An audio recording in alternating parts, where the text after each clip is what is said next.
آپ میں جتنی طاقت تھی آپ نے اتنی دعا میں مانگ لی ہیں، اب باقی کا کام اللہ پر چھوڑ دیں، کیونکہ ان دعاؤں کو پورا کرنے کی طاقت صرف اسی کے پاس ہے۔ جو اللہ کی طاقت پہ یقین رکھتے ہیں ان پر وہ اپنا خاص فضل کرتا ہے، اور یاد رکھو اللہ کا فضل ہمیشہ موضوع کی صورت میں ہوتا ہے۔ بلا شبہ اللہ کی مدد بہت قریب ہے۔ وہ دن بھی دور نہیں ہے جب تمہاری دعائیں کن فیکون کے رنگ میں رنگ دی جائیں گی اور تم خوشی کے آنسو روتے ہوئے دنیا والوں سے کہو گے اللہ کا شکر ہے کہ تم نے ہمت نہیں ہاری اور دعائیں جاری رکھیں اور اپنی من پسند منزل کو پا لیا۔ انشاءاللہ صبر کو پل بھر میں موضوع میں بدلتے دیکھا ہے۔ سنو، تمہارے ساتھ بھی ایسا ہی ہوگا۔ ایک وقت آئے گا جب آپ سمجھ جائیں گے کہ جو دروازے آپ کے لیے بند ہو گئے تھے ان کا بند ہونا کتنا ضروری تھا، اور پھر ان بند دروازوں کے لیے اللہ کا شکر ادا کریں گے۔ اللہ نے جن کی راہوں پر ہمارے لیے ایسے اسباب بنا دیے تھے جن کی وجہ سے ہمیں واپس لوٹنا پڑا، وہ اسباب ہی اسی لیے تھے کیونکہ اگر ہم ان راہوں پہ آگے نکل جاتے تو گہری کھائی میں گر جاتے۔ وہ سفر جو پورا نہیں ہو سکا، اس کا ادھورا رہنے میں ہماری ہی حفاظت تھی۔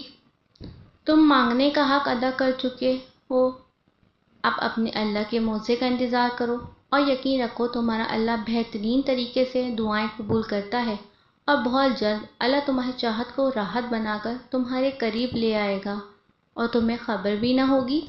جو دروازے تمہیں بند نظر آ رہے ہیں وہ انہیں کھولنے والا ہے، جو مشکلیں تمہیں بڑی لگ رہی ہیں وہ ان کا حل کرنے والا ہے۔ اس دنیا میں وہ ہم پر اپنی رحمت اور ہدایت کے راستے بھی کھولنے والا ہے تاکہ اس کی حکمتوں کو ہم جان سکیں۔ بس تمہیں اپنے اللہ پر یقین رکھنا ہے، اپنے گناہوں کے لیے توبہ کرنی ہے تاکہ تمہارے گناہ تمہارے رب الفتح کے فیصلوں کے درمیان حائل نہ ہوں۔ ہر حال میں بس اسی سے مدد مانگنی ہے۔ اللہ کے آگے کیا گیا سجدہ تمہارے ہر مسئلے کو سلجھا دے گا۔ جب تمہاری کہانی ایسے موڑ پر کھڑی ہو جہاں تم بے بس ہو جاؤ، کوئی راستہ نظر نہ آئے، صبر اپنے آخری حدوں کو پہنچ جائے، تو جان لینا کہ اللہ ذوالجلال انجانے راستوں سے تمہارے لیے مدد بھیجنے والا ہے۔ تمہاری آزمائش کا اختتام ہو چکا، اب وہ تمہیں موضوع کی راہ دکھانے والا ہے۔ جب جب تمہیں کوئی خواہش ناممکن سی لگنے لگے اور نا امید ہونے لگو، صبر کرنا مشکل ہو جائے، تو یاد رکھنا جو تمہیں ناممکن لگ رہا ہے وہ اس کے لیے ممکن ہے۔ نا امید نہ ہو، یہی تو صبر کرنا ہے، یہی تو اس کے کن پر کامل یقین کرنا ہے، یہی تو آزمائش ہے تمہارے صبر کی۔ اگر اس نے یہ خواہش پوری نہ کرنی ہوتی تو وہ دل سے اس کا خیال بھی نکال دیتا، مگر اس خواہش کا بار بار یاد آنا اسی لیے تو ہے کہ تم مانگتے رہو اس سے، اور وہ ایک روز اس ناممکن کو ممکن کر دے، تمہارا ادھورا خواب مکمل کر دے۔ ایک روز تمہاری آنکھیں دعاؤں کی قبولیت دیکھیں گی، یقین رکھو اس پر۔ جب اللہ آپ کا نصیب لکھتا ہے تو وہ اس نصیب میں یہ بھی لکھتا ہے کہ اس تقدیر کو میرے بندے کی دعاؤں کے سوا کوئی بھی نہیں بدل سکتا۔ ہم اکثر یہ سوچ کر پریشان ہوتے رہتے ہیں اگر ہمارا مانگا ہوا کسی اور کو مل گیا تو، حالانکہ اللہ تو پہلے سے ہی سب طے کر چکا ہے۔ یہ بھی کہ آپ کو آپ کے نصیب سے کیا ملنا ہے، اور یہ بھی کہ کن دعاؤں نے آپ کے دل کا حصہ بن کر آپ کا نصیب بدلنا ہے۔ تو پھر آپ کیوں ان وسوسوں میں پھنسے ہوئے ہو کہ کہیں دنیا ہم سے ہماری جان چھین نہ لے؟ آپ کی دعاؤں کا محافظ تو اللہ ہے، اس کی حفاظت میں کسی کا لکھا ہوا کسی دوسرے کو کبھی نہیں مل سکتا۔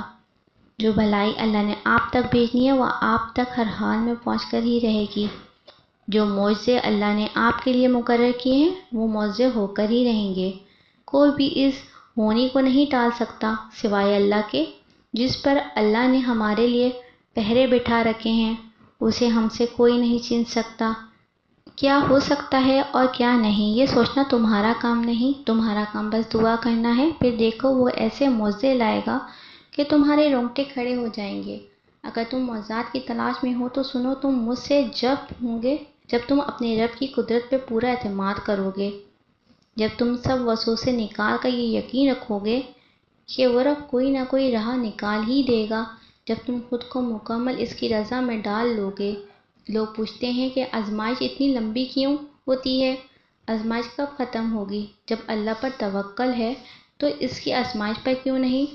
جتنا تمہارا توکل یقین مضبوط ہوگا اتنا ہی امتحان مشکل ہوگا، کیونکہ اللہ آزمائش لے گا تاکہ دیکھ سکے جس کامل یقین کا تم زبان سے اعتراف کرتے ہو، وہ دل سے کہتے ہو، یا ذرا سی مشکل تمہارا توکل توڑ سکتی ہے۔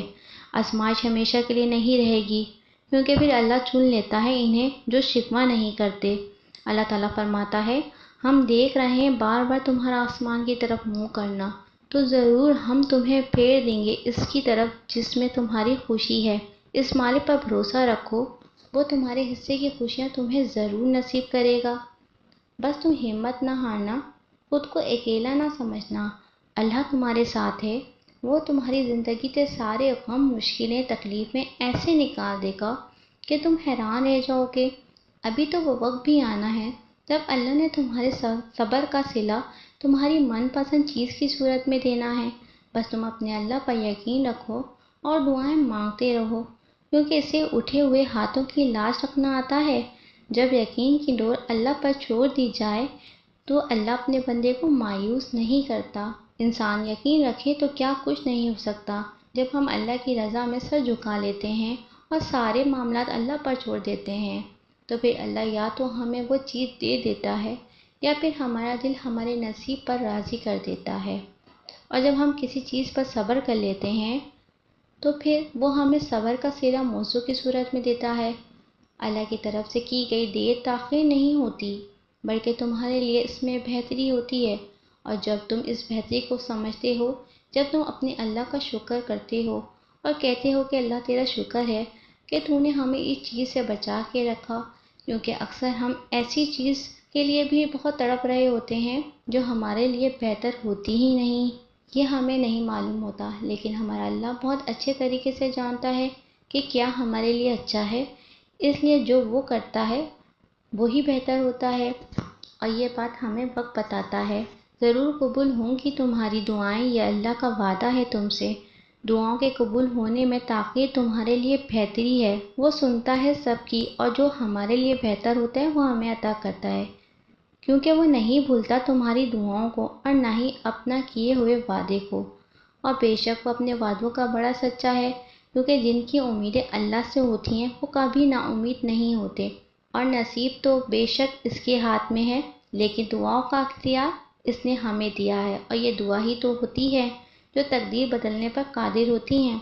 تو ہمیں ہر حال میں دعا کرنی چاہیے، اور اللہ تعالیٰ دل سے کی ہوئی دعا کو قبول کرتا ہے۔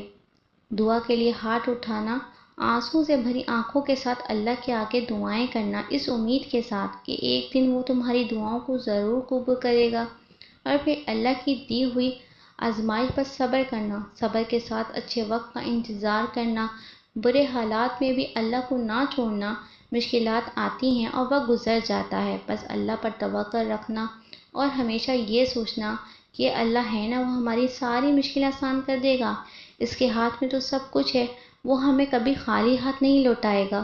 کبھی کسی مقام پر انسان بہت بے بس ہو جاتا ہے، چاہ کر بھی اسے خاموش رہنا پڑتا ہے، وہ صبر سے کسی موضوع کا انتظار کرتا، نم آنکھوں سے اپنے رب کی رحمت کا منتظر ہوتا ہے، اور پھر قرآن سے اللہ کا جواب آتا ہے، اور جلدی آپ کا رب آپ کو اتنا دے گا کہ آپ خوش ہو جائیں گے۔ بے شک جو چیز تم سے لے لی گئی ہے، ایک وقت ایسا بھی آئے گا کہ اس کی یاد تمہارے ذہن اور دماغ سے مٹا دی جائے گی، اور عنقریب اللہ تمہیں وہ چیز عطا کرے گا جس کی توقع بھی نہ تھی۔ ہر چیز اللہ کے ہاتھ میں ہے، اس کا بھروسہ رکھو اور مسکراتے رہو، کبھی بے سہارا نہیں رہو گے۔